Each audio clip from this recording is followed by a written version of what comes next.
Saintess summons skeletons. By Morn. Chapter 551, I'm a businessman, with a business plan. Crowy actually led Bookie to the paladins first, because they were closer. The paladins came with a report of 3 skeletons wearing potentially valuable things. First was a large and tall skeleton wearing fancy red clothes. There were multiple rings on his fingers and several large necklaces hanging over his ribcage. Bookie observed the big skeleton carefully as he walked through the market. Other skeletons would greet him as he toured the place, calling him governor. All his things together are certainly worth more. But it's not one item. The ring still wins. Who is the next one? The paladins then brought Bookie to a relatively busy stall, where a decrepit-looking skeleton with graying and cracked bones was selling random junk and trinkets. The interesting part was the skeleton himself, who had a large gemstone inserted in his left eye socket like a fake eye. Bookie excitedly walked up to the stall. Sir, what's that in your eye? He asked. Oh ho, curious about old Lenny's lamp, are ye, kid? The skeleton answered, tapping the crystal in his eye socket with a fingertip while he was still busy counting the coins of one of his clients with his other hand. Here's your change, ma'am, come again. A lamp. That's right, 'tis a very clean and pure light stone. My vision ain't what it used to be, and don't repeat it, kid, but this ol' Lenny's a bit scared of the dark, the skeleton confessed in a whisper, but this thing makes enough light to illuminate me entire's house at once. No darkness no more. Whoa! Do you think it's worth more than my mithril ring? Bookie asked, holding up the small green ring. The skeleton squatted down to be level with Bookie's eyes, and he observed the ring without touching it. You're quite wealthy, kid, I mean your clothes show that, but you should be careful, some people ain't too honest round here sometimes. Anyway, pure light stones like these are quite rare, but mithril is mithril.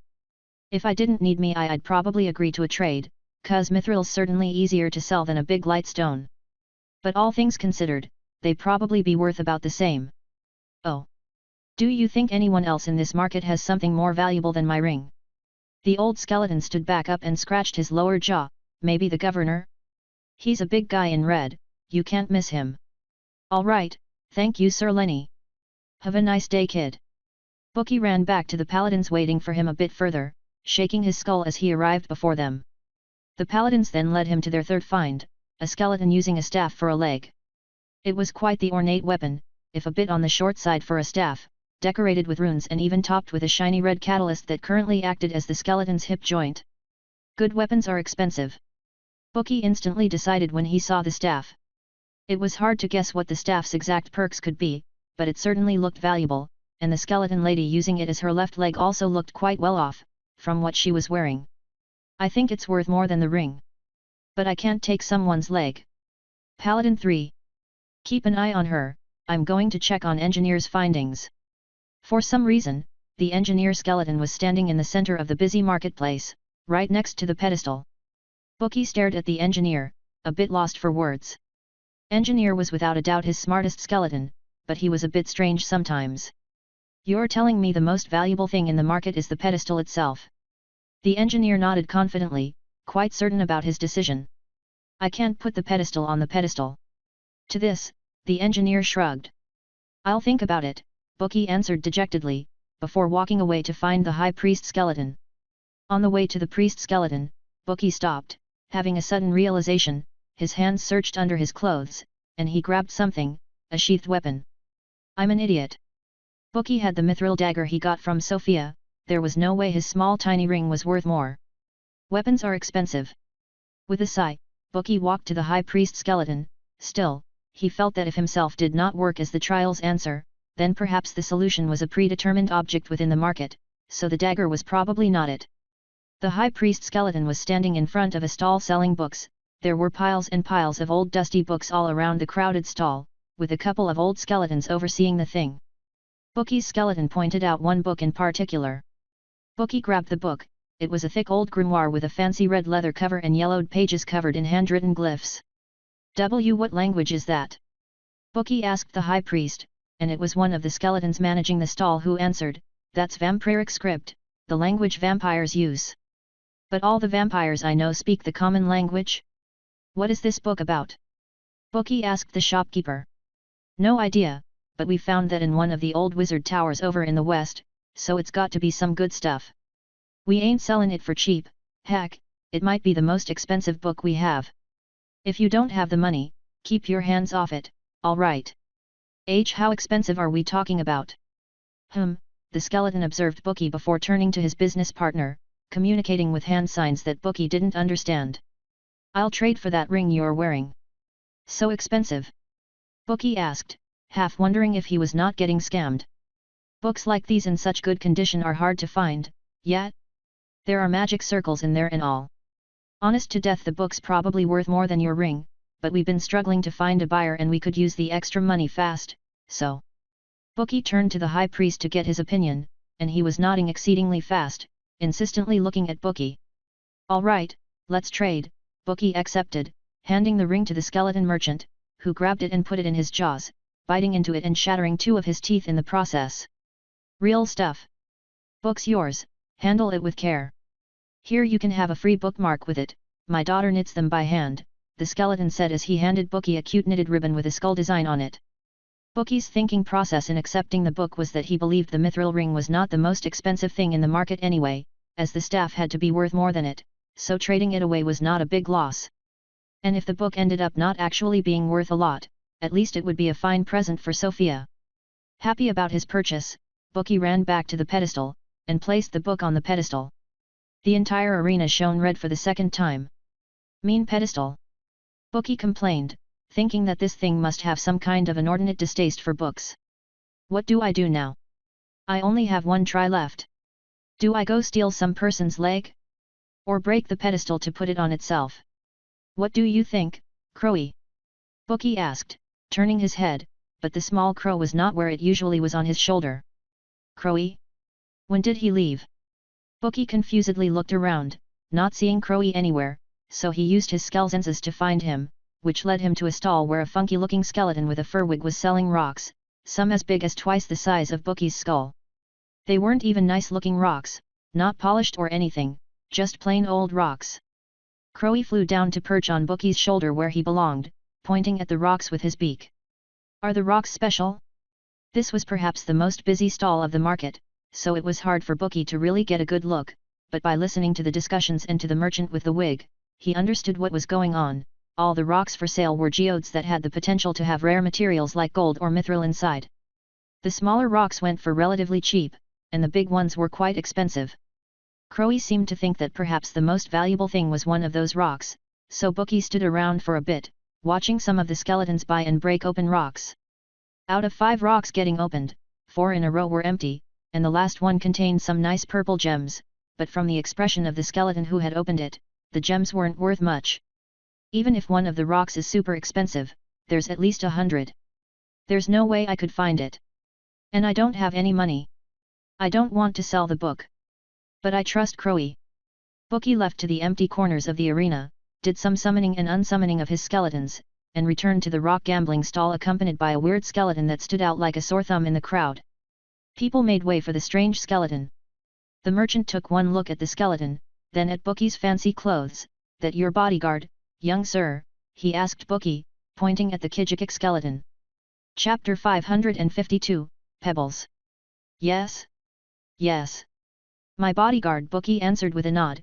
Can I look at the rocks? He asked. He was ready to potentially trade the vampire book or his mithril dagger for one of the rocks. Being able to help Sofia with the rest of her trial was more important than his physical possessions. He was even prepared to sell his magic gloves if he needed to, although it would make him really sad. Of course, of course. The merchant answered, rubbing his hands together. You cheap lot, scram. Make some space for the young sir. PSCHT, he angrily hissed, waving the other customers away. Rude. Bookie walked up closer to the stall as the other skeletons backed up a few steps. Bookie's appearance was provoking a lot of discussion. There's no way this little guy knows what he's doing, one skeleton said from behind Bookie. Poor kid's going to get fleeced, another one answered. Bookie ignored them, skelepathically talking to his secret weapon. The Kijikik digger skeleton. A Kijikik whose sole purpose for existence was digging tunnels and harvesting precious ore to allow the Kijikik matriarchs to produce more Kijikiks. The Kijikik skeleton was immensely stupid, but Bookie believed pointing out the most valuable rock was in its capabilities. The Kijikik looked at the stall, and it only took 3 seconds before one of his legs tapped Bookie's spine 3 times. Something really valuable. Bookie went to the left of the stall, slowly walking right, and the Kijikik tapped on his spine once to tell him when to stop. Then Bookie extended a hand, with one finger slightly extended, first pointing at the ground and slowly raising his arm. Again, the Kijikik told him when to stop. I want this one. Bookie declared, pointing at the largest rock of the stall. What I told you, fleeced to the bones, one of the skeletons in the back said disheartedly. Meanwhile the merchant seemed extremely excited. Excellent choice, young sir. That is the biggest geode we've retrieved in a long time, what's inside is sure to be really valuable. Hey! Bookie reacted, no, not the boulder, I meant this one, Bookie clarified, pointing at a tiny pebble in front of the huge rock. The merchant's wig fell. Are you sure? You don't want the big one? He asked in utter disbelief.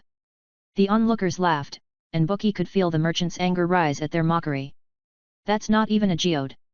It's just a pebble, a fucking debris from the bigger rocks. You stupid kid. Take your damn pebble and scram instead of wasting my time, the merchant cursed, picking up the pebble and throwing it at Bookie's face. Crowy caught the pebble in his beak just before it could touch Bookie, while the digger Kijikik stood in between Bookie and the merchant, looking menacing but a bit too late. It's fine, we're going, Bookie told the Kijikik in his head. But Crowy had different plans. He crushed the pebble in his skeletal beak, revealing the sheen of something inside. Bookie raised a hand and caught the tiny pink and green thing. Mithrium. Bookie said out loud, silencing the entire crowd. What? No way, skeletons in the crows mumbled. It's really Mithrium, a short skeleton commented. Other skeletons around were doubtful until they realized it was Jeweler Gilbert. You hit the motherlode, kid. Nice.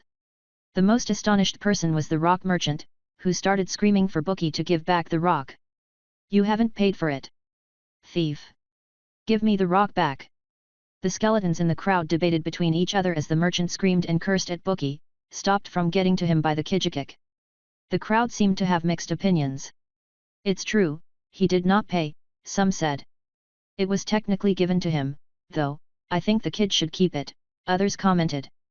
The commotion attracted a couple of skeletons holding hands. It was the governor and the lady with a magic staff for a leg. Their appearance silenced the crowd. What may be the issue here? The governor asked. The rock merchant answered first without giving Bookie any chance to speak. Sir Governor. This kid stole one of my geodes. But I am willing to be reasonable, as long as he gives it back we can resolve this amicably. The governor was stoic, his immobile skeleton impossible to read. He looked down at Bookie. I do not recognize you, kid, he said without emotion. What is your version of the story? Sir. This the rock merchant interrupted, only to be silenced by a deathly glare from the staff-legged lady skeleton. Bookie was completely unfazed by the governor's oppressive aura. He was much too used to hanging around Perth to be scared by such a weak-looking skeleton. He insulted me, Bookie started, before starting to imitate the rock merchant's voice. That's not even a geode. It's just a pebble, a fucking debris from the bigger rocks. You stupid kid. Take your damn pebble and scram instead of wasting my time. Then, changing his voice back to normal, Bookie finished, and he threw a rock at my face. I opened it, and there was Mithrium inside, so now he wants it back, he explained with a shrug. Governor, that the rock merchant tried to interfere, before one again being silenced by the lady. The governor took a step back. It is fortunate that there are so many witnesses here. Tell me, citizens, who is speaking truth? The kid isn't lying, Gilbert the jeweler immediately answered. This seemed to trigger a chain reaction as the rest of the crowd confirmed Gilbert's affirmation. Enough, the governor stopped them with a single word. He crossed his arms behind his back, and seemed to be lost in thoughts for a second before speaking up again. I understand the situation. Kid, may I see the Mithrium? A frown would have appeared on Bookie's face had he been able to frown, yet he reluctantly opened his hand, showing the thumbnail-sized nugget of Mithrium to the governor. The governor bent down to observe the nugget, keeping his arms behind his back. He nodded to himself and pulled back. I think you must be mistaken, young one, the governor said, this is but a regular pebble. What? Bookie looked at the nugget in his hand, completely lost. It was still the same green and pink bit of alloy, unmistakably Mithrium. Governor. The rock merchant tried to interrupt for the third time. Yes? What? Is there an issue? Even if this kid did steal it, surely you would be above raising a fuss about a mere pebble, the governor asked the merchant, his voice completely serious. The merchant was at a loss for words. Well, this matter is solved, have a nice day, everyone. And you, kid, scram with that pebble of yours, will you, the governor concluded in a light-hearted tone. Bookie didn't need to be told twice, and he ran for the pedestal, leaving a crowd of cheering skeletons behind. Last chance. Bookie placed the mithril nugget on the pedestal. A victorious green light illuminated the arena. Sofia was walking through a dark corridor. She had left the library only keeping the one book she had gotten through the trial. A glowing parchment had appeared when she tried to take another book from the shelves, informing her that this library was to be the prize for another trial. Shall she come again to the palace once she has become stronger? That felt fair, so she planned to come back after her next trial. Now the way out of the library was a long corridor with a lot of stairs going up. There was not much happening, but at least now Sofia had some light to rely on, coming from the candle of the magical chamber stick she got from the library. Eternal soul flame of the Candlemeister, a candle aflame with the ever-burning spirit core of a fire elemental. While its light does not spread far and does not produce any heat, it can pierce through elemental darkness and repels some of the lesser intelligent spirit creatures. Leaving it in a fixed location for extended periods of time may cause fire sprites to form. The candle's regular-looking fire turned white when fed with mana, though Sofia and Mr. Scribe both had no idea why, and besides that, it lit up a radius of about 2.5 meters, which wasn't much, but enough to navigate the palace's darkness with ease. After a lot of walking, Sofia found the end of the long corridor, a dead end with a lever on a side wall. That's not some kind of trap, right? Sofia pulled the lever, ready to teleport away at the slightest sign of something going wrong, but all that happened was that the dead end's far wall started sliding to the side. Oh, secret wall, where am I now? Sofia looked around the newly opened room. With the light, it felt like exploring a new place, but she quickly recognized the layout. Oh! That's the cafeteria I walked through earlier. That will make going back to the library easier next time, at least. And now I know how to get back to the main room. Still have that last path to explore. And 4 more trials of might. Cynthia said I need to summon Bookie next. Chapter 553, Commander Bookie. Sofia effortlessly made her way back to the main room with the giant statue of sorrow, and once again snuck up to the corridor on the far side where chanting voices came from.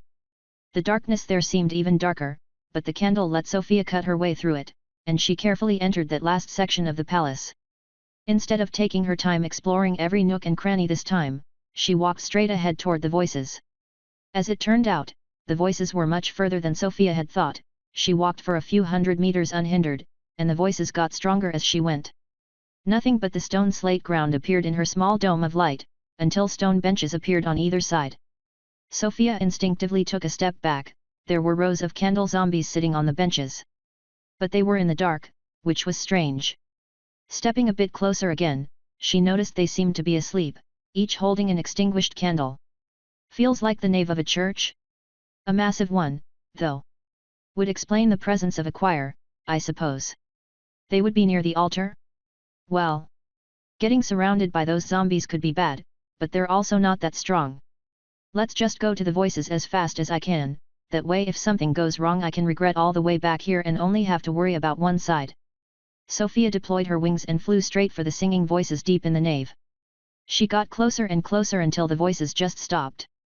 Sofia's light revealed the presence of the massive altar, on which was a life-sized statue of sorrow standing in the middle, her face hidden behind her hands. Bookie isn't getting his own choir, hey. Is it bad that I kind of want to take this statue home? There doesn't seem to be any movement around anymore since the voices stopped so. Sofia unloaded a messy pile of bone onto the altar, and quickly used it to cover the statue of sorrow, delicately fitting the bones over the statue so that it got all the details. She stored the bones back, leaving the statue intact. There we go, a mold of sorrow.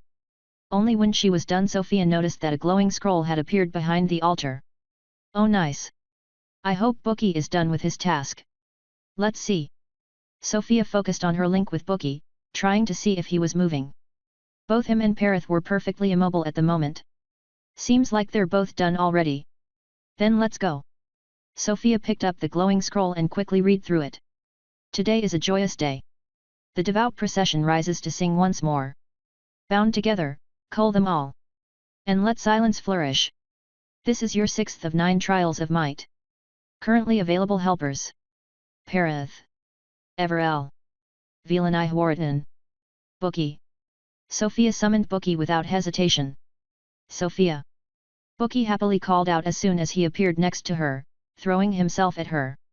Sofia dispelled her armor and caught Bookie in the air, giving him a strong hug. Come on, it's not been that long, Bookie, Sofia jokingly remarked as she caressed the back of his skull. How were your trials so far? She asked as she let him back down. I win them all. Bookie proudly declared with a smug look. Sofia smiled, her pointy demon teeth showing. Well done, Bookie. Here, I have some presents for you, want to see? Yes. Yes. I have presents for Sofia too, he excitedly answered, his hands disappearing inside the multiple layers of his clothes. Oh. Really? What did you find? Sofia asked, crouching down to be on eye level with Bookie. Here. Ta-da-a-a-a-a. Bookie held up a fancy book in one hand and a colorful pebble in the other. Sofia couldn't believe her eyes. You found Mithrium. HMM. Bookie happily confirmed with several nods. Well, it was mostly Crowy, but I helped too. Crowy found it. He has been getting a lot smarter lately, hasn't he? He's one of your oldest pages. Let's prepare a gift for him too when we have time, alright. A gift for Crowy. Bookie happily approved. And with this, Sofia started as she picked up the Mithrium pebble. This might be enough to make 2 rings. Maybe we can make a set for you and Parath. Hey? But I want you to have it. Bookie protested. Are you ever going to leave me? Sofia asked in return. No. Bookie vehemently dismissed the idea. Then you keeping it for me is like me having it, Sofia told Bookie with a smile. I'll keep it safely in my storage for now, we'll deal with it later. And what about this book? It's written in vampire language and has spells inside. Bookie explained. Oh. I did hear Astelia mention an old vampire language at some point. Looks a bit like Elvish letters, not too surprising knowing how elves were created. We'll bring that to Asti and get her to decipher it when we're out of here. Thank you for the presents, Bookie. I like them a lot. Well, now I have presents for you too, and after that we need to get started with the fight here. Here, have a nice meal. Bookie's eyes lit up when Sofia brought out the skeletons she had gathered. More skeletons. Can I have them all? Of course. All yours, that should be 3 new pages, Sofia explained. Oh. I can't eat that one, Bookie said, pointing at the Gravelord skeleton. You can't. I can but it won't make a page, the blueprint is too old and all messed up. Oh alright. Too bad, this guy was a bit of a necromancer, could have be wait. Bookie, you can see the blueprints. I can see them after we become level 250. Bookie proudly explained, I just forgot to tell you. Your blueprint is also all messed up, Sofia. It is. HMM. I can't explain why but it is. Also your fake eye is very visible in there, it's the least messy part, he said with a giggle. Alright. Well, now is not the time to worry about that. We should choose the pages to get rid of so you can eat, these skeletons are very strong, I'm sure you will like them. They look tasty. I'm sure they do. Let's get rid of the owl and the dire wolves, how does that sound? Done.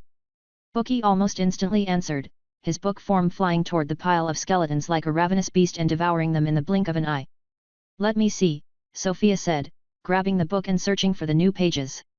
Sofia found the page with the illustration of 4 flying Aurum mages, they were labeled with a mana cost of 400,000. That's about the price I expected, there's a wind, ice, lightning and mana blast Aurum mages, she explained to Bookie, so we can call them the Wilma mages, for short. Wilma mages. Bookie repeated with boundless enthusiasm. And the other one? Oh, that's an expensive dwarf. The page with the skeleton of the fortune dwarf Sofia had killed as her 4th trial of the palace cost a whole 5 million mana, as much as the chimera. He was represented on the page with his shovel in hand, 1 foot on a wooden chest and a shiny coin between his teeth. Sofia started recounting to Bookie the story of how she got all these new skeletons, and midway through, she stopped as she spotted a candle starting to glow in the distance. Ah! I think story time ends here. Bookie, are you ready to fight? Always. Then let's get to it. If I'm correct, we're going to have to go against large numbers of zombies. Let's send our own army against them. Bookie opened his book form and gave it to Sofia. Please do it. Alright, let's go.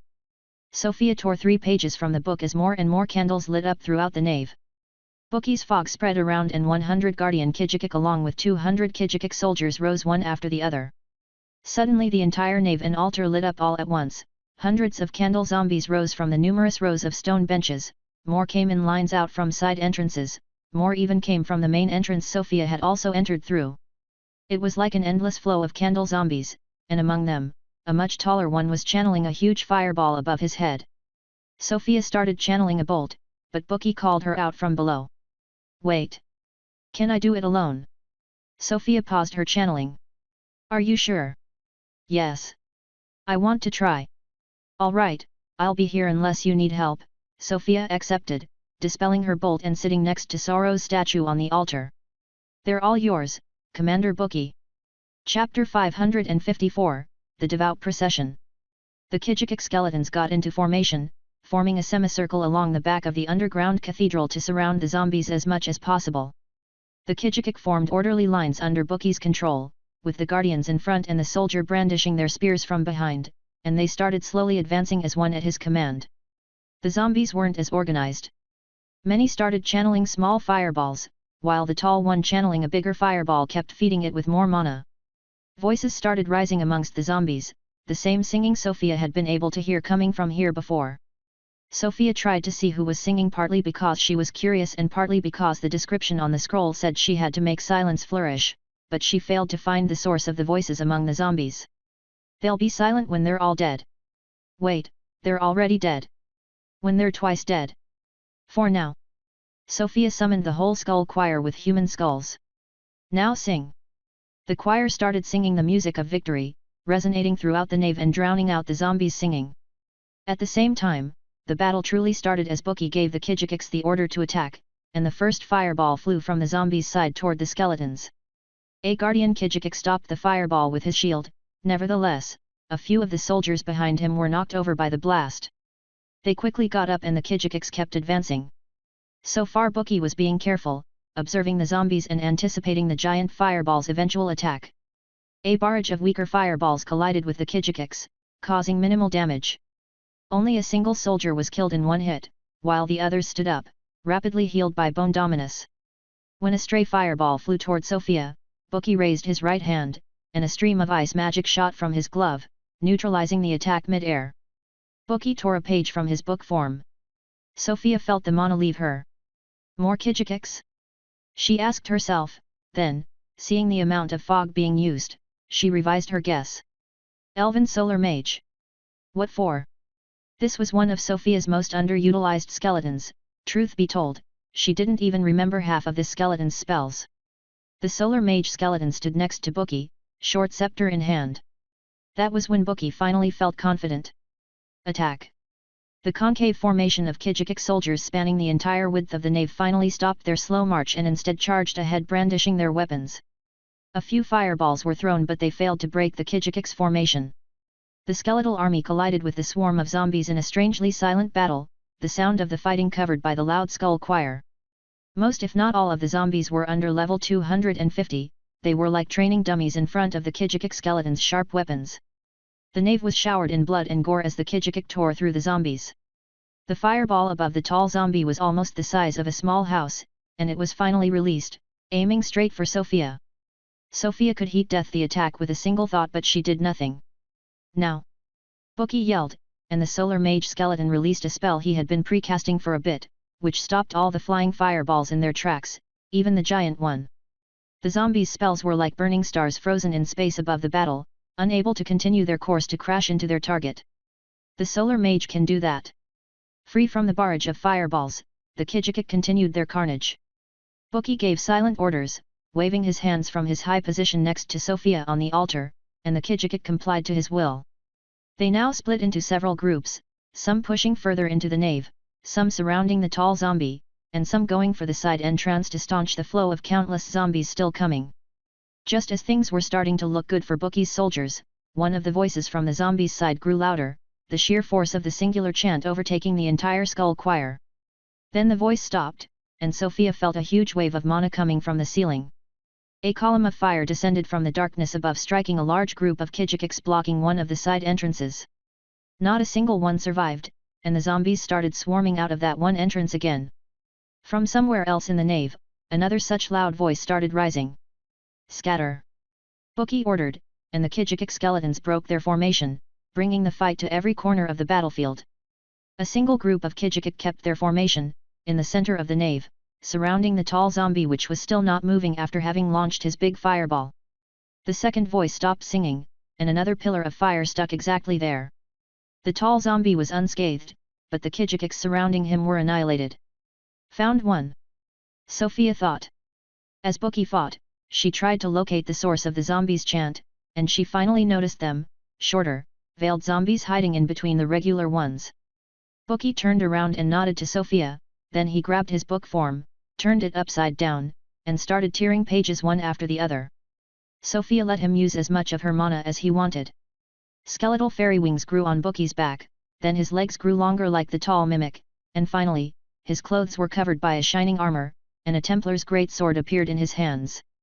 Lastly he turned the book back up, summoned the high priest skeleton, and let him stack buff after buff on him. During this time, another unseen voice rose and fell, and by now half of the Kijikiks had fallen despite the number of zombies being seemingly unaffected no matter how many dozens of kill notifications Sofia received every second. When yet another voice rose over the choir, Bookie jumped off from the altar. He shot through the nave like a cannonball, his Templar sword leaving a trail of light behind him. Bookie cleaved through a large group of zombies as he flew past, and the voice stopped. Sofia scrolled through the notifications. No special one? It's not dead. Sofia mentally warned Bookie, who turned around, and found the short-veiled zombie. As he plunged toward it, sword first, something else leaped toward him, and he was stopped by a big hand. The tall zombie had finally moved. The tall zombie was much stronger than Bookie, stopping his charge with ease, but Bookie was much faster and was able to evade the tall zombie's following counterattack. Sofia really wanted to help, but she wanted to trust Bookie, so she stood still on the altar. Bookie dodged the tall zombie's strike with an effortless twist, landing on his feet and immediately leaping back to reassess the situation, the lesser zombies scattering away from him, unable to really do much without their fire magic. The veiled zombie, its chanting cut short, had slithered back into the mass of undead, protected by a wall of bodies. But the tall zombie, now fully animated, was a far bigger threat. It lumbered toward Bookie, its hulking frame slow but deliberate, his hands now crackling with dark energy. On the altar, Sofia was restless, she resisted the urge to intervene, trusting in Bookie's capabilities, but the fight was turning against him. The ranks of the Kijikik skeletons were starting to get thin while the waves of zombies were relentless, and had started to attack the skeletons with their bare hands and teeth since their fire magic no longer worked. Bookie didn't back down, with a battle cry, he lunged at the tall zombie, aiming for its legs. His great sword flashed in an arc of light as it connected with the giant's knee, cleaving through muscles and bones. The tall zombie staggered but didn't fall, its towering form barely wobbling. Just as Bookie prepared for another strike, a massive fist came crashing down. He barely managed to fly out of the way, the ground where he'd stood moments before shattering into debris. Good try, Sofia muttered to herself, both intently watching Bookie fight and trying to locate all of the veiled zombies. She had found 4 of them so far, and was actively tracking their location. Another voice soon rose, and suddenly, a sharp whistle pierced through the chaos. Bookie had spun around and thrown his sword straight at the veiled zombie hiding in the back of the pack. The blade tore through the intervening undead like a bolt of lightning, its gleaming tip aimed squarely at the chanting figure. That's the move that one Templar used against me in the jungle fight. You have defeated Voice of the Candle, leave 252. The zombie collapsed, its shroud falling away to reveal a grotesque, twisted form, now lifeless. But the victory was short-lived. The tall zombie roared, a deafening sound that shook the underground cathedral, its body twisting and reforming, the leg Bookie had wounded knitting itself back together as if it had never been struck. The energy in the tall zombie's hands finally coalesced together, and black lightning bolts tore through the air, striking Bookie head-on with a thunderclap. Bookie! Bookie's skeleton crumbled and dispersed into a thin mist. That was too fast, I couldn't do anything. It wasn't the first time Bookie non-book form died, but it was the most brutal to date. His book form reappeared in Sofia's hands, looking perfectly fine. Bookie's non-book form could be summoned again later, but for now, he was completely out of fog. Sofia caressed Bookie's purple mana heart. You fought well, Bookie, I'm proud of you, alright? Now rest and let me finish the job. Despite Bookie being down, there were still about a third of the Kijikik skeletons still fighting. Sofia assumed direct command, giving them new orders. Spreading her wings, she jumped off from the altar. Chapter 555, Avenge Soldier Bookie. I need to keep the damage to a minimum, we wouldn't want to destroy the next heart of Vilania by accident. Quickly coming up with a plan in her head, Sofia spent a good 10 seconds reverting the flow in her demonic mana circuits to use the melee form. She didn't plan on using the demon spells, so she might as well use the extra stats. She landed in the nave, in one of the few spots relatively free of zombies, and put on her crown, which she had taken off before in order to sneak through the main room. Immediately, the zombies caught fire due to the glorious title. Several singing voices rose all at once, and the tall zombie instantly took notice, pausing his violent clobbering of the Kijikiks to turn toward Sofia. The singers first. Sofia felt that she received the High Priest Skeleton Speed Boost spell, that was all she needed. Flying above the zombies to reach the singer was a bit too dangerous with the hundreds of fireballs held in suspension by the Solar Mage's channeled spell, so Sofia went for the more direct route. She tore herself away through the zombies. She needed no weapon, she was the weapon, one punch or a tail swipe, and any of the lesser zombies were torn to shreds. The zombies clumsily counterattacked, but without their magic, they were pitifully slow to Sofia's eyes, who could effortlessly avoid all of their attacks no matter the direction they came from. She quickly found herself in front of one of the singers. The creature stopped singing and tried to flee, but thick walls of bone appeared to seal its path. By the time it could react, it was too late. With her left hand, Sofia grabbed the singer, and she plunged her right hand into the creature's torso. She just had to send a quick mana pulse to instantly feel where the singer's mana heart was. She mercilessly ripped it out. You have defeated Voice of the Candle, leave 264. The tall zombie had made its way toward Sofia in the meantime, its large hands struck down. Sofia summoned herself behind the tall zombie to avoid the strike, using this opportunity to give him a quick strike with her tail before she ran off to the second singer still chanting. The chant stopped before Sofia could reach the singer, and a column of flames burst from the ceiling. It cost Sofia a bit more than 300,000 mana to negate it. She wasn't currently using her mana to fight, so that was nothing. Her mana collided with the incoming flames, and the attack simply collapsed into a thick mana fog. After a few seconds and leaving behind a bloody trail of zombie gore, Sofia reached the second singer. You have defeated Voice of the Candle, leave 257. She already knew of the approximate location of one more, so finding it was easy, and she disposed of it without issue. The tall zombie threw some black lightning at her as she was doing so, but she negated that before it could even really leave the zombie's hands. You have defeated Voice of the Candle, leave 269. I think there's one more? Sofia tried to find the last singer, but before she could do so, the Solar Mage skeleton ran out of mana. The hundreds of fireballs held above the swarm of zombies fell all at once. The explosion was bright and intense, a gigantic compound ball of fire engulfing the entire underground cathedral. Sofia just let herself die. She could use the extra stats from one with suffering, and still had 2 more unlife runes up anyway. She reappeared 3 seconds later, when the flames had settled. Of course, the zombies were completely unharmed by their own fire, but Bookie's skeletons had all succumbed, even the singing choir. Big hands came crashing down from above almost as soon as Sofia regained consciousness. Sofia blocked by raising her right arm, the dragon scale arm guard absorbing a lot of the shock, but still leaving her reeling. You're annoying, leave me alone. Taking the opportunity of having direct contact, Sofia blasted about 1 million mana points worth of aberrant sunlight curse directly into the tall zombie's mana veins. The zombie's attention immediately switched to the nearest fireball. The only slight issue was that said fireball was flying in the direction of Sofia, but at least the tall zombie was no longer directly targeting her. Now I can move. Sofia ran through the zombies in a random direction, anything to take some distance from the big guy, while she also threw handfuls of bone tokens in the air, quickly switching her vision back and forth through them to try to find the remaining singer. The bastard is hiding behind Sorrow's statue. Somehow the zombie had made its way to Sofia's previous location after she left, perhaps thinking that she wouldn't check. Should have stayed hidden in the crowd. Sofia flew up, being instantly followed by hundreds of fireballs being thrown her way. She negated them all. Her mana dropping below the halfway point in a second, she flew all the way to the altar and drop-kicked the last singer as she landed. It died on the spot. You have defeated Voice of the Candle, leave 252. There, silence re-established. But the remaining zombies did not disappear, nor did their numbers stop growing at all. More and more kept coming from the side entrances. There were thousands within the nave already, and Sorrow's statue standing in the way was the only thing currently preventing them from drowning Sofia in a rain of fireballs. Do I really have to kill them all?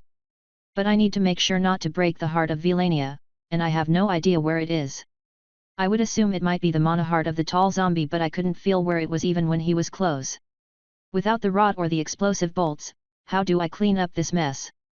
The zombies slowly approached the altar, the tall one actually killing quite a few, as he greedily grabbed them with a crazed smile to eat their candles, biting off arms and heads in the process.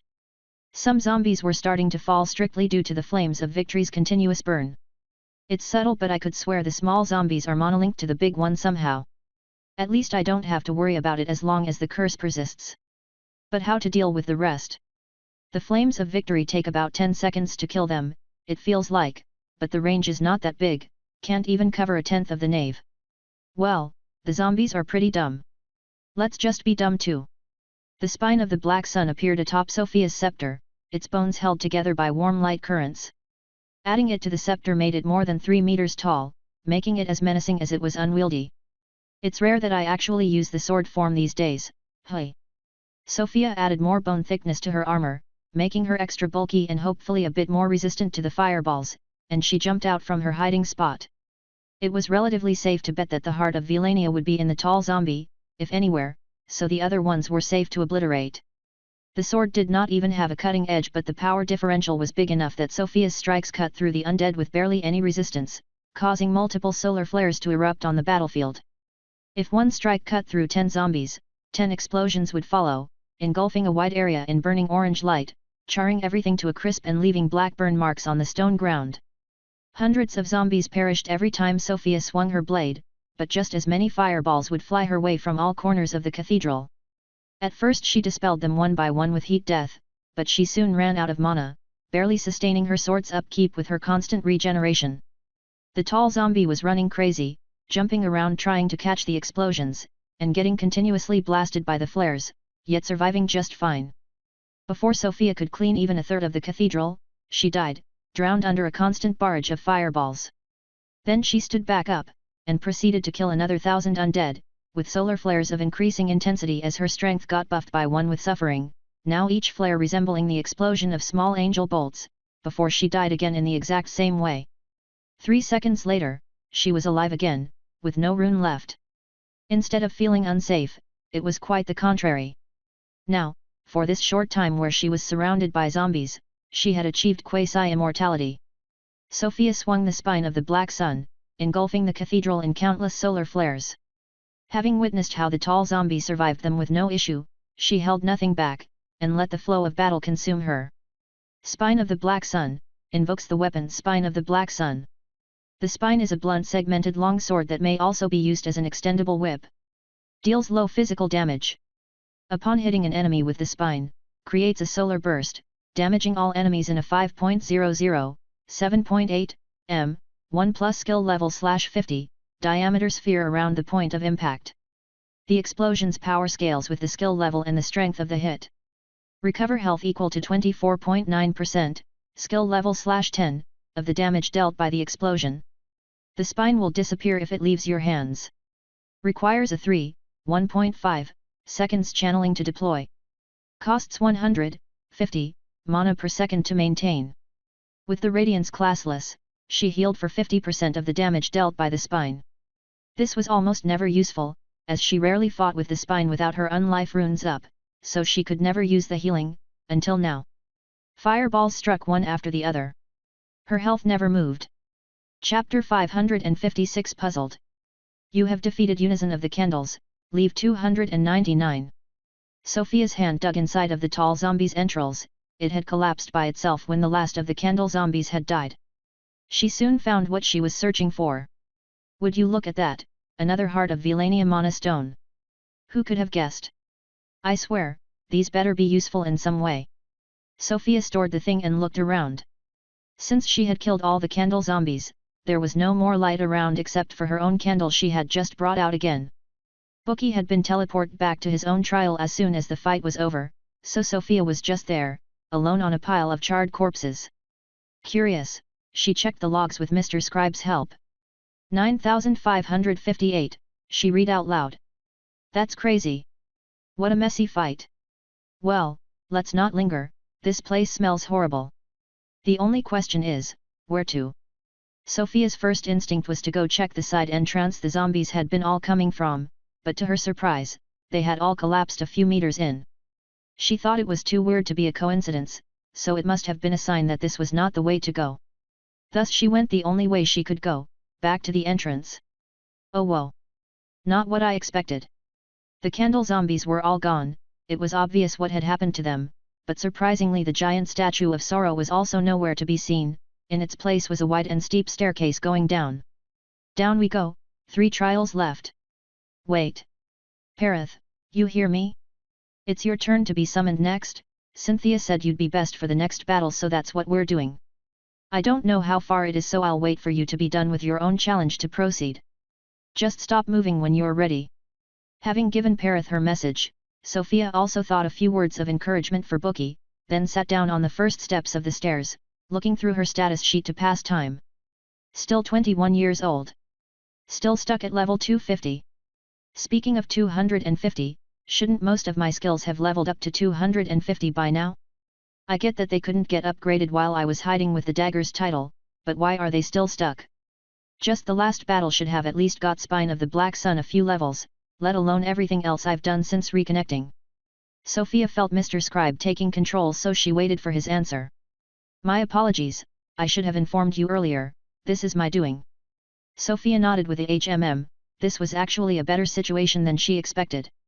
She was fully prepared to learn that she now needed to fully upgrade the skills by herself due to a system error or such thing, so the issue being a deliberate move by Mr. Scribe was a relief in comparison to that.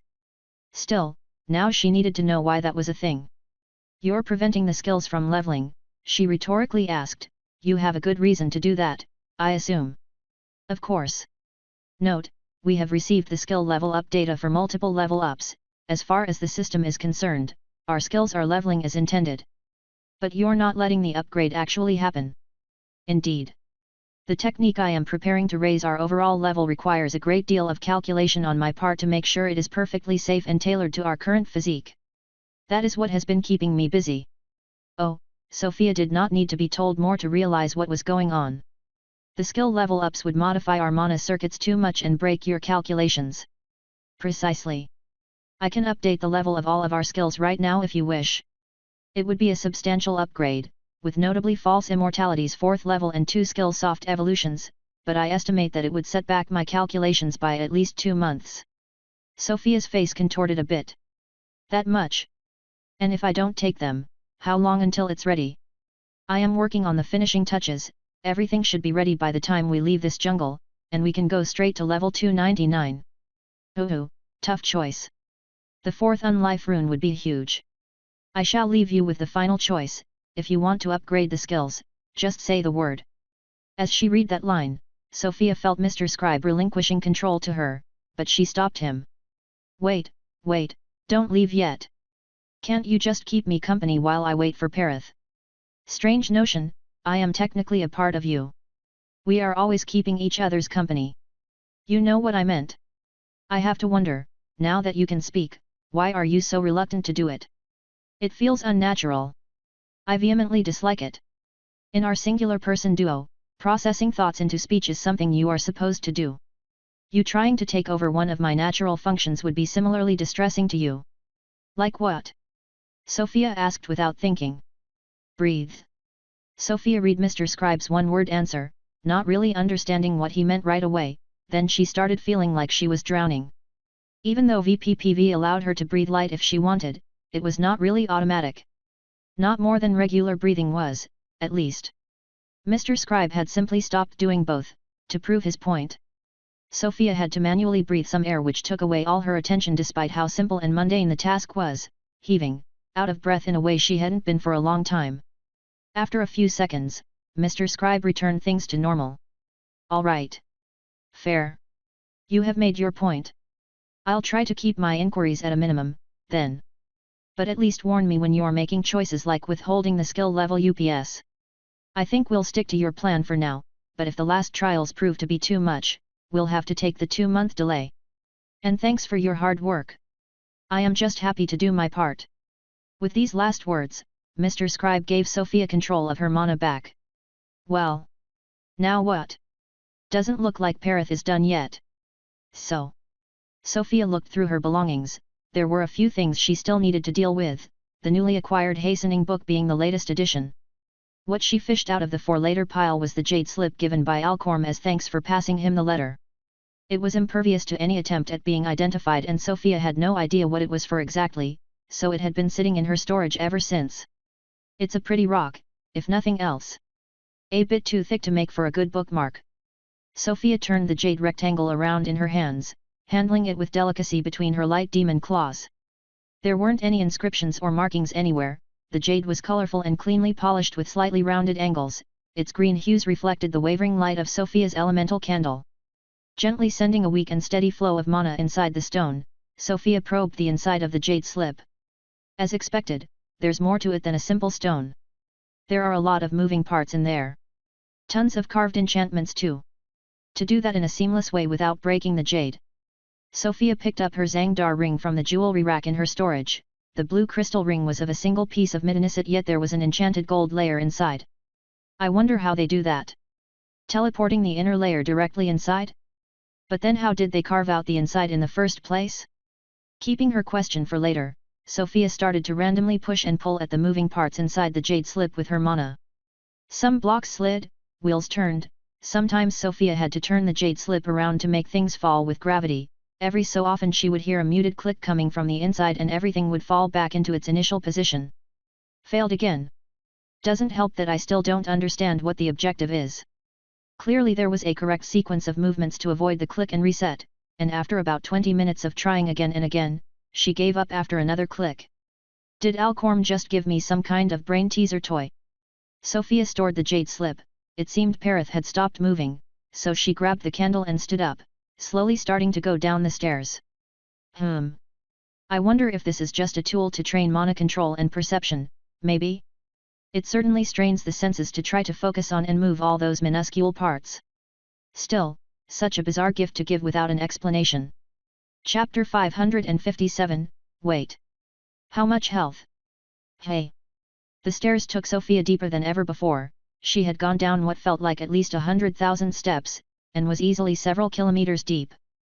The darkness did not extend that far down, so at some point she had stored the candle and let the light trails of her demon form light the way. This led her to a grand room, the layout of which was reminiscent of Peace's throne room, except there was no throne, but 2 massive stone doors guarded by a singular knight in black armor. Big guy with a big sword, timeless classic. Sofia tried to identify the knight from the other side of the room, with no success. A glowing scroll appeared at Sofia's feet. At least I get to see the enemy before deciding who to summon, I guess. Even if I've already decided to trust Cynthia and call Perith. It makes sense too, Perith will be the best at dealing with a single tough enemy like that. Sofia picked up and unfurled the scroll, finding its contents shorter than usual. Grand Crusader Vakarian awaits. Do you have the strength? Currently available helpers. Perith. Vilani Hwaratan. Looks like Everell was too slow this time. Hopefully she hasn't failed, I need her for the next fight. Wait. Vakarian? Like Vakaria's Rihafen? Oh. Now that I think of it. Hearts of Vilania. And Iwarat is Vilani Hwaratan? I see, Sorrow named us after her previous followers. So this guy is my namesake? All the more reasons to have Perith here. Without thinking about it more than that, Sofia summoned Perith. Her non-existent heart filled with glee as she watched the massive hellspawn abomination skeleton appear near her. Welcome back, Perith. Has it been fun on your side so far? Perith shrunk down to a Sofia size, and approved with a slight nod, not elaborating any further. Something about him had changed, his armor of light had taken on a much darker, more bone-oriented design that Sofia could only approve of. Your armor looks different. Found a soul for your signature skill. Perith opened a shared system window for Sofia. Chimeric armaments. Soul slots. Weapons, spirit of a Weber, blunt weapons. Armor, spirit of a mindless skeleton, armor shards. Shields, turgescent soul Okiaran's turgescent soul, turgescent shields. More than one. I didn't realize you snatched one of the Okiaran's good thinking. Blunt weapons, though? Are you sure about that one? It sounds. Perith shrugged and opened yet another system window for Sofia. Blunt weapons modifier, hits with a blunt weapon form leave temporary sticky webs around the point of impact, hindering the target's movements and lowering their speed. Not as bad as the name sounds, still we should be able to find better. Maybe right now, even, Sofia suggested, turning her head in the direction of the stoic man in armor guarding the doors. Right, with all this, are you getting used to your new skills yet? Sometime before the jungle expedition, an afternoon in Zangdar. Sofia came down from the second floor of the castle, she had gone to check up on Remia. Well, she's still sleeping, she announced with a shrug to Perith who was in his human skeleton, reading some book sitting in a bone chair next to the salon's decorative chimney. Maybe I'll stock up on firewood later. It doesn't really get cold here but a good fire would make the place more lively. Perith seemed to agree. He closed his book, looking pensive, and as Sofia wondered what he might be thinking about, she saw a system window open without warning. Classless skills, 0/5. Right. It's about time we dealt with that. I hate to admit I've not been giving it too much thought yet. Let's see. Sofia scrolled through Perith's frighteningly long list of available classless skills, these seemed to be classified in no particular order. Sprint might just be a good start. You would probably get it at a pretty high level already. But you can always teleport straight back to me so movement speed maybe isn't what you need most. Sofia muttered to herself, we could try to find some kind of flight skill for you in there. But your signature skill should also be able to do that, so. Oh. Hero's Grit. Alith didn't have this variant. Hero's Grit, what is it that makes a true hero? Is it the goodness of one's heart or the capacity to pull through no matter the odds? Keep fighting. Allows the hero to survive for a time even after their health hit zero, cannot be healed, if you kill your current main enemy during that time, restore your health back to 1%. Restrictions, only one hero exclusive classless skill may be learned.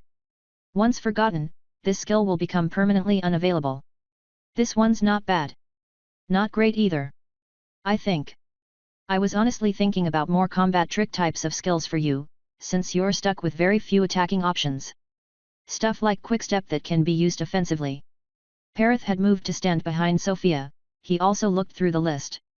Sofia summarily read through the skill titles, only looking up the description when the name sounded promising.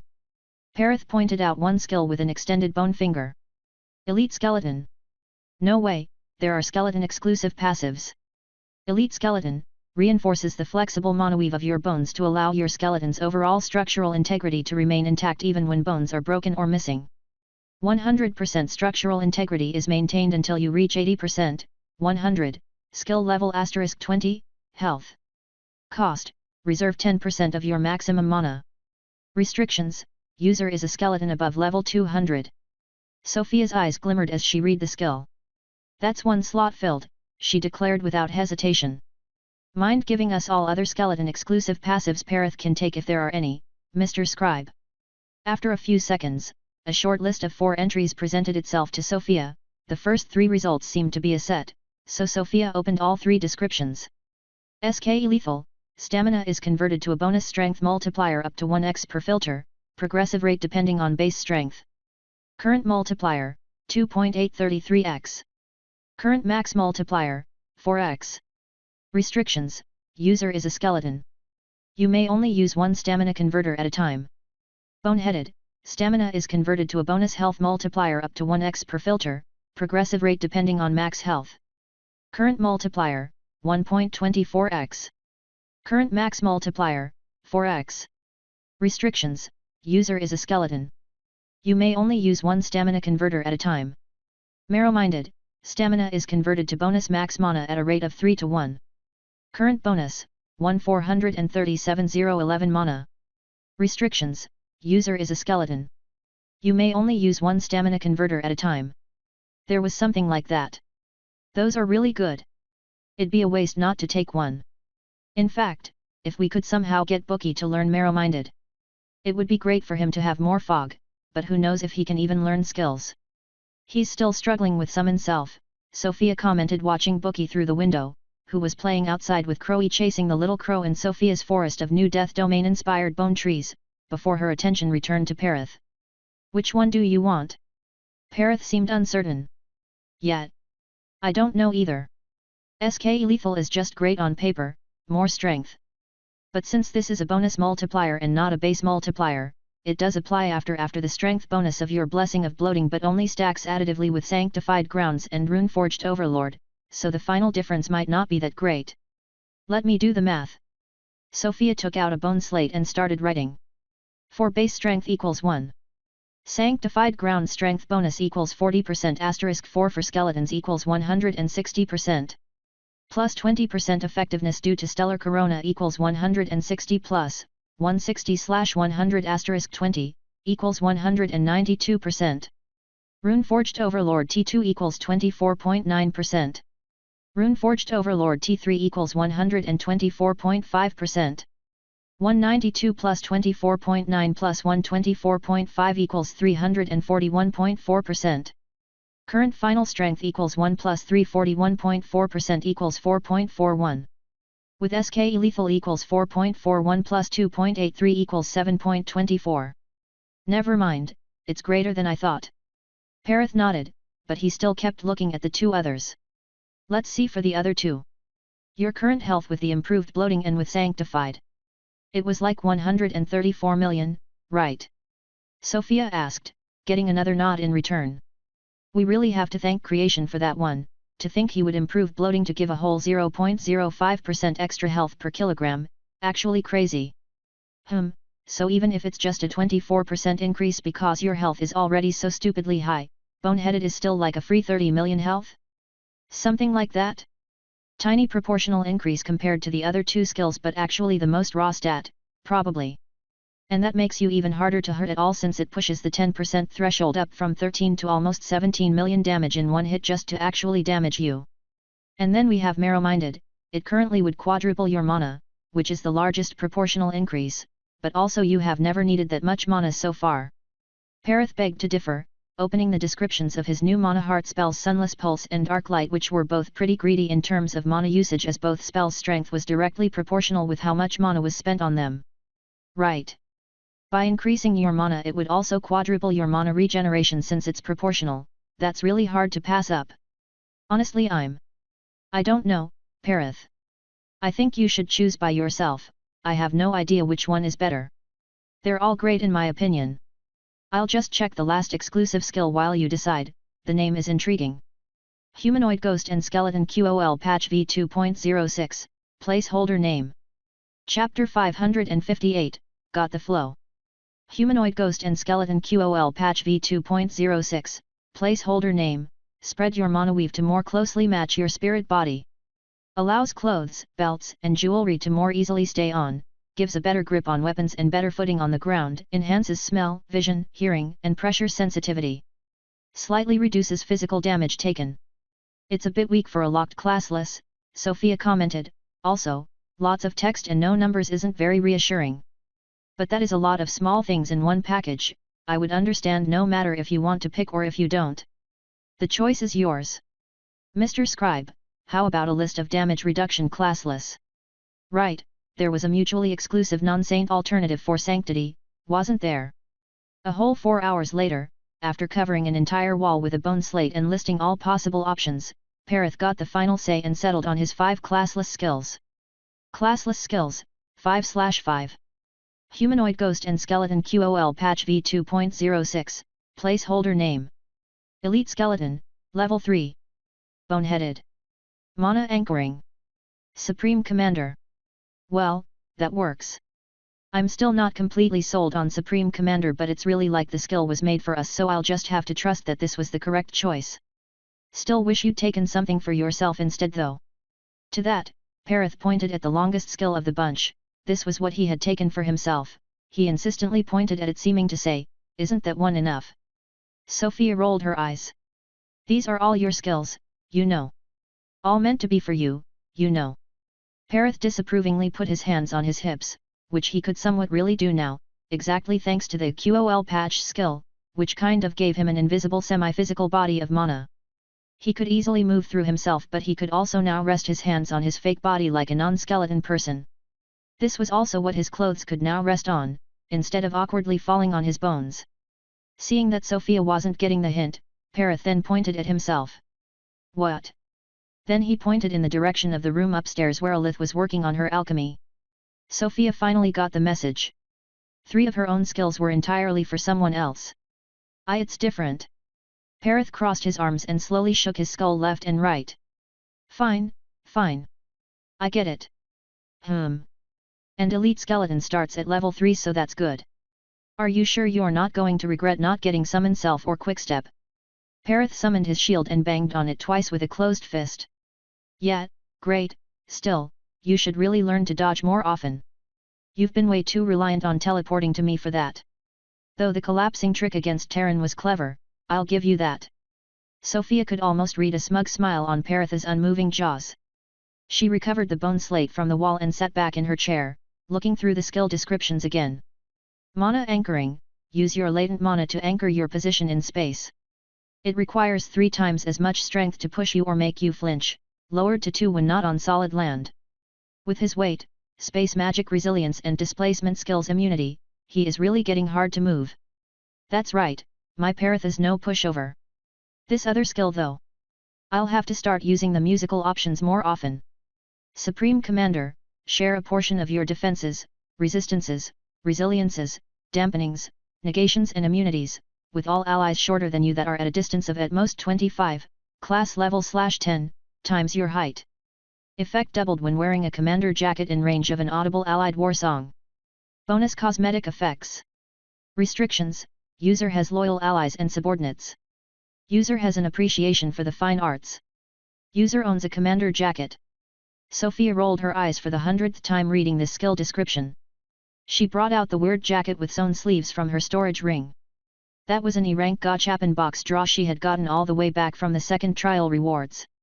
"I really cannot believe that this stupid item was an unlocking condition for a skill," she whispered under her breath, holding up the jacket in front of Perith, imagining him with it on. "I mean, it's a good-looking jacket. We'll have to get it enchanted, I guess. And now you can wear it properly with the call patch skill." Sofia looked at the jacket, then at Perith, then at the jacket again. "You didn't pick these 2 skills just so that you had an excuse to wear the jacket. Right?" Sofia looked at the knight guarding the doors. He was still not showing any sign of wanting to move. "All right, let's get this show started. Let me get you your jacket." Perith's clothing rack in Sofia's storage was quite empty, with only this jacket and the suit he wore like twice at the academy, so it was easy to find. "We still need to get it finished. Supreme Commander Jacket, WIP, a jacket meant to be worn loosely resting on one's shoulders.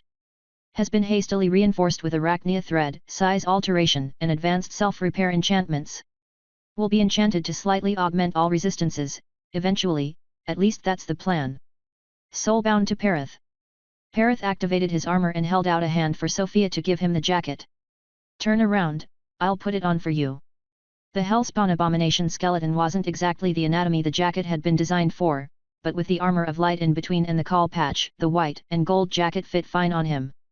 As soon as it rested on his shoulders, the empty long sleeve started floating behind him like rustled by gentle winds. "I hate myself a little for thinking that looks good."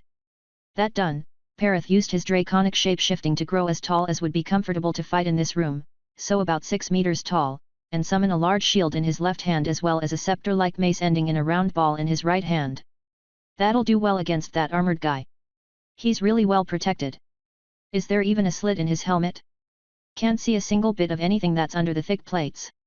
What's his armor even made of? I'm getting so used to seeing green mithril armor, a black armor is surprising." "We're about ready, I think," Sofia said out loud. "I have a feeling the battle will start the instant I start casting anything, so maybe it's best we coordinate the first cast. Get the sanctified grounds ready, I'm starting the music." 6th Symphony's movements. 40% maximum mana, a regal festival of summer. All physical stats are improved by 10%. Airborne mana is fluid iffied. Channeling speed of all magic is doubled. The uplifting and fast-paced melody of summer started filling the underground halls of Sorrow's palace as the ground under Perith's feet lit up with his magic. Sofia took a last glance at Perith's health, an uncontrollable smirk on her face. Health, 166 985 791. Grand Crusader Vakarian finally moved. Welcoming his opponents with a polite bow, his armor creaking in the process. Perith copied the gesture and Sofia simply gave a polite nod. When they were ready, in a swift movement, Vakarian kicked his sword upright and took a firm stance with his sword to his waist in a plough guard. Sofia put on her crown, and the flames of victory started eating away at the Crusader. Vakarian attacked first with a jumping strike aimed at Perith's central head. Perith barely managed to raise his shield fast enough, the armament of light cracking under the pressure but not quite breaking. Sofia in the back silently started casting a piercing bolt as Perith counter-attacked. Vakarian stepped on thin air, spinning around and over Perith's mace strike and his arm, and zipping through the air at an absurd speed, his massive sword drawing a wide arc in Sofia's direction. Perith teleported back in between them and stopped Vakarian with a high knee, sending him crashing against the ceiling. Sofia took the opportunity to fire her first bolt, thinking it would further impale the knight against the ceiling. To her surprise, Vakarian instead let a hand off his sword's handle to grab the angel bolt right before it could touch him, and as he hit the ceiling with a bang, he chucked the bolt back at her. Sofia let the bolt pierce through her shoulder rather than to waste mana dispelling it with heat death, not even flinching as it ripped through her bone and muscles, and started casting an explosive bolt instead. Vakarian kicked himself off of the ceiling, his sword striking against Perith's incoming mace. Their strength seemed about even, but Vakarian was much faster. After that rapid clash, Vakarian once again flew toward Sofia. Perith held himself back, dispelling his shield and summoning a much larger two-handed mace as Vakarian's sword reached Sofia. She released the explosive bolt at her feet and used Summon Self to teleport behind the Crusader, evading the blow and opening her wings, allowing her to be propelled away by the strength of the explosion. Perith's mace came crashing down on Vakarian. Chapter 559, A Shadow of the Greats. The Crusader sidestepped, narrowly avoiding Perith's mace.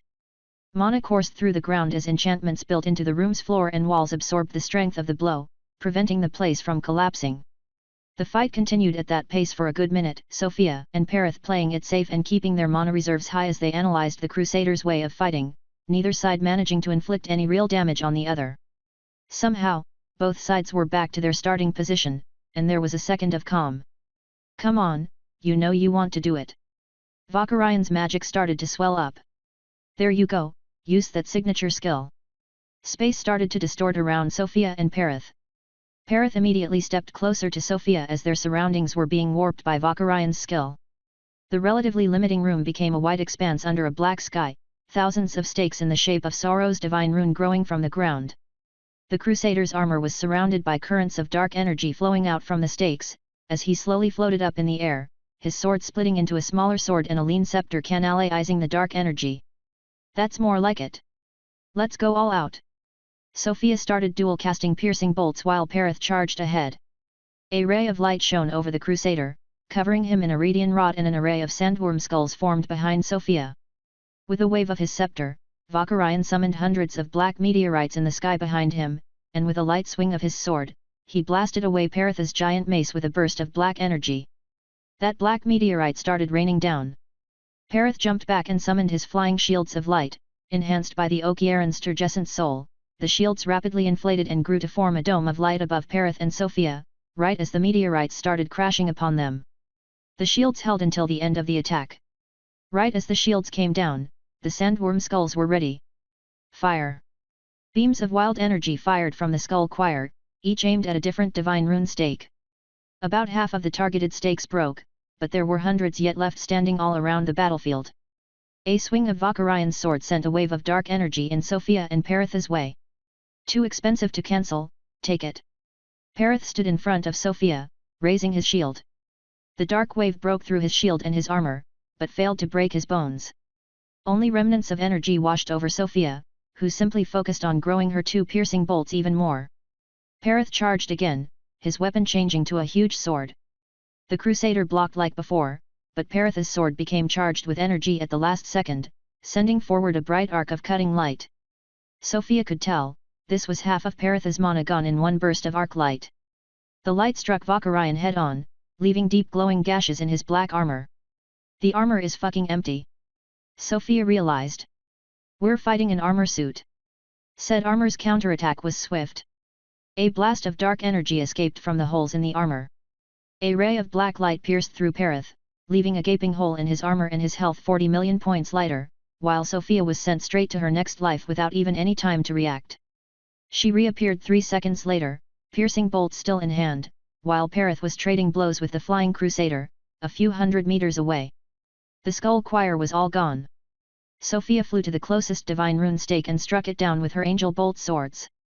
Energy continuously gathered from the stakes to the Crusader, so each stake she took down brought his signature skill closer to its end, and his mana closer to 0. Sofia deftly flew from one stake to the next, her piercing bolts slicing through without much resistance. Valkyrian soon noticed, and despite being busy with Perith's unrelenting assault, he found the time to summon another wave of dark meteorites in the sky. Keep him busy, don't worry about me. Sofia sent the piercing bolt from her left hand in Valkyrian's direction. It was much faster than the meteorites, and just as Valkyrian was about to grab the damn thing mid-air again, letting his staff go for an instant, his arm was caught by Perith's chains of the 4 seals. Valkyrian's helmet was blasted into non-existence by the bolt, as he could only use his sword to free himself from the chains, blocking another of Perith's strikes with a kick. Sofia let them to their battle, the meteorites were getting closer. How do I avoid that? With her free hand, she grabbed the admin dagger and sliced off her head, letting it fall in front of her, and kicking it right into the incoming dark meteorites as her bloodlight left her body. As herself was linked to her head in priority over the rest of her body, she was left with only 15% of her health as her head flew toward a meteorite. Her vision went dark as her head was annihilated, and her bloodlight was recalled toward the remaining part of her body. She quickly embedded a vision token in her armor to be able to see again, while the crown of victory got automatically teleported back to what was left of her neck. An instant later, she headlessly resumed her destruction of the stakes of sorrow under an apocalyptic shower of meteorites each the size of a small house, that failed to inflict any damage at all. It was all negated by Singularity Edict. Would have been too good if they damaged the stakes. As the stakes fell under Sofia's attacks, Perith was starting to have an easier time dealing with the Crusader. Another ray of black light flashed through, but it was weaker and slower. Perith still couldn't avoid it, as he was too close, and his left arm disappeared, but Sofia was able to fly sideways fast enough to avoid it. She turned around and sent a flash of light back to the sender, covering him in another layer of rot as the previous one was starting to get torn off by all of Perith's attacks.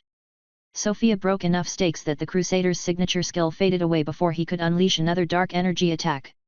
Perith's weapon changed into a gigantic flat hammer, and during the instant Valkyrian was disoriented by the backlash of his skill being forcefully cancelled, Perith gave the final blow. The living armor was crushed into the floor with a thunderous metallic bang. You have pacified Grand Crusader Valkyrian, encroaching echo. Sofia wanted to say something but she had no head. Nice fight, Perith. Just, I hope this guy didn't have another heart of Vilania inside him. Perith disappeared, sent back to his own trial in the palace. Sofia dispelled the piercing bolt in her right hand. She felt a bit unsatisfied by the fight. That was too easy. I only died once. And this guy doesn't even have a skeleton to steal. Truly a waste. Walking up to the Crusader's remains, Sofia was underwhelmed even more. The armor turned out to have been a mana construct, it had entirely disappeared, and so did the weapons. The only thing left were the smashed debris of what was once Valkyrian's mana heart. Not even worth picking up. Sofia walked up to the tall doors that the armor had been guarding, not trying to open them. There were 6 round slots arranged in a circle carved into the 2 sides of the doors, 3 each. So that's what all the hearts of Vilania were for? Really sells that we're approaching the end. Sofia grabbed the hearts from her storage, but she just sat down where she was. Maybe it would be wise to regrow my head and refresh my runes first, hey. Not to mention the mana situation. Better stop the music now. That should also give Everelle some time to be ready for her summon. Sofia took her sweet time in front of the door, making bone statuettes of the enemies she had encountered so far through the palace. It only took her an hour to sculpt decent figures of most things, starting with the candle zombies and finishing with Valkyrian's empty armor. I'll have to make a sculpture room in Zangdar to store all these. Since I still don't have the bone color alteration down, maybe I could find a painter to finish them for me. So many things to do. Alright. About time to go. Sofia stood up and inserted the hearts of Vilania into the doors. A pulse of mana coursed through the doors and the walls as she inserted the last heart, and the doors slowly opened. Am I dreaming? I know I wanted to take a nap but... Chapter 560, is this the real life? There were many things Sofia had expected might be behind the doors, but she had to admit, a giant room with an indoors forest, a large mansion, a small lake and a fake blue sky were really not it. Yet here they were. Birds were chirping, wind was howling, the sky was blue and the sun shone brightly up above. Sofia wanted to squint as she looked at the indoor sun. Holy fuck, that's a light stone. This is still the Palace of Sorrow, she whispered, looking behind her. The doors were still behind her, she hadn't been teleported, there did not seem to be any illusion at play here either. A tiny blue bird flew up to Sofia, landing at her feet, it looked up at her, chirping expectantly. Sofia observed the bird through her mana senses, and as far as she could tell, this was a genuine bird, probably level 2 or 3, of a species she had never seen before. The bird kept chirping at her feet. Just what? What is going on right now? Does it want food? I have plenty of seeds for Zangdar so.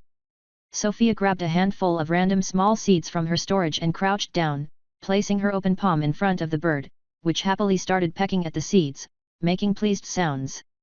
The scene attracted a bunch more birds, and before long Sofia was sitting on the ground, feeding birds and questioning her life. There was some noise coming from the mansion. Sofia thought she heard the sound of fire, but it was faint and covered by the noise of dozens of birds. Beside that, there were 2 large sources of mana in the room aside from herself, one being something or someone inside the mansion, and the other being the huge lightstone hanging from the ceiling, which was charged with so much mana it would probably keep shining uninterrupted for the next 10,000 years. When there were no more seeds, the birds all flew away, leaving Sofia flabbergasted next to the entrance. The weirdest thoughts coursed through Sofia's mind as she walked on the green grass and wild flowers going toward the entrance of the mansion. Is this entire place a big mimic? A mansion mimic? As she came closer, the sounds from within the mansion became more obvious. Someone was cooking something over a fire, a woman, judging from the voice humming a light-hearted tune. What did I get myself into? Sofia took the final steps toward the manor's front door. She adjusted the shape of her armor to make it look a bit more like regular clothes, and lightly knocked. The humming stopped for a second, before starting again. Am I being ignored? Is this a trap? Not wanting to overthink things, Sofia knocked again, raising her voice a bit. Hello.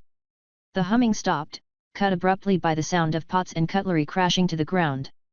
A girly voice came from inside. Don't come wait. I'm naked. Sofia froze as she struggled to process that answer. She could hear the person hastily pick up the fallen pots, before rushing up a flight of stairs then down a few seconds later.